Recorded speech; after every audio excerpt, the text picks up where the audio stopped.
On Fiji Village on Record this morning. I'm Vijay Narayan here in the Fiji Village newsroom, and the main issue being discussed at the moment is the significant increase in fuel prices announced overnight after 7:30 last night, and of course it came into effect from midnight.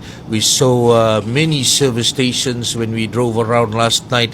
A number of cars parked outside, lining right up to the main roads everywhere in different parts of the country, trying to get their tanks filled up before this significant increase kicked in from midnight last night. So what's happening right now? Already people are asking, what are the urgent relief measures? What is the government's plan in relation to that? We have asked that question, and we are awaiting the government's response in relation to this. Of course, we had earlier stated that there will be the global fuel crisis that is affecting many parts of the world, already affecting our neighboring countries, and it was only time that it would also affect us, which has already started now with the review of the April fuel prices. This is only the April fuel prices, and significant increases, as you know. We have highlighted, like for unleaded, 49 cents increase per litre.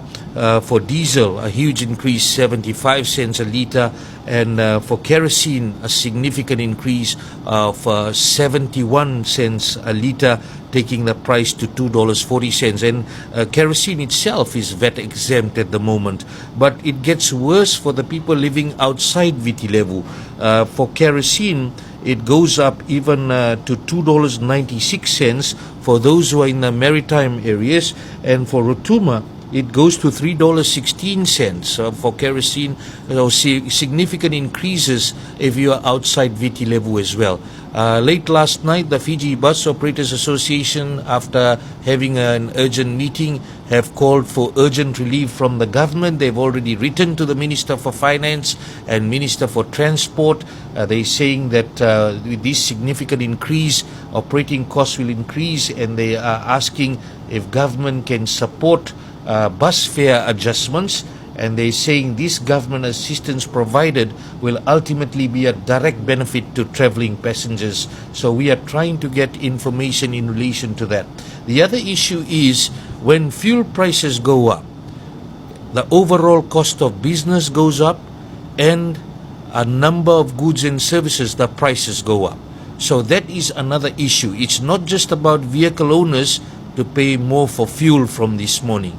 It will have a cascading effect. Many people will be affected by that, and a lot of negative impact will be felt. So the urgent relief matters, and how the government and all of us as members of the community, as families, we need to ensure we tighten our belt now, because this is already having a devastating effect in many parts of the world. Opposition MP Vijay Narayan also questioned why the FCCC had to wait until 7:35 last night to make the announcement, giving only 4 hours for the people to absorb something this big, and midnight this increase came in. He's also asking for immediate relief. He's asking for an emergency bill to remove the 20 cents fuel tax that the government charges, and also look at all the taxes and duties on fuel to try to remove that. Now, that's a big call to make, as we know that the government needs the money for its coffers, and how it will act is another issue.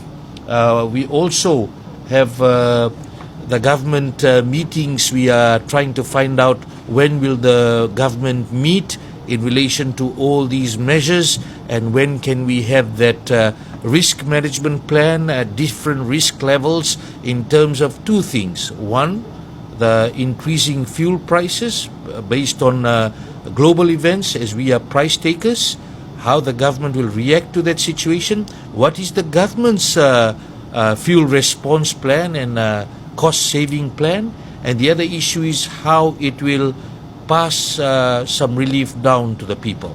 Those are the critical matters, and also in the middle of all of this is an impending fuel shortage crisis, What happens if we do enter that area? Of course, at this point in time, it's all about making sure negotiations are taking place and our fuel is arriving on time to ensure that we have sufficient fuel. And you should already be looking at measures like work from home, carpooling, and other measures to ensure that you are saving fuel as well. That's the latest so far. Stay with us for more on this on Fiji Village. For Fiji Village News, I'm Vijay Narayan.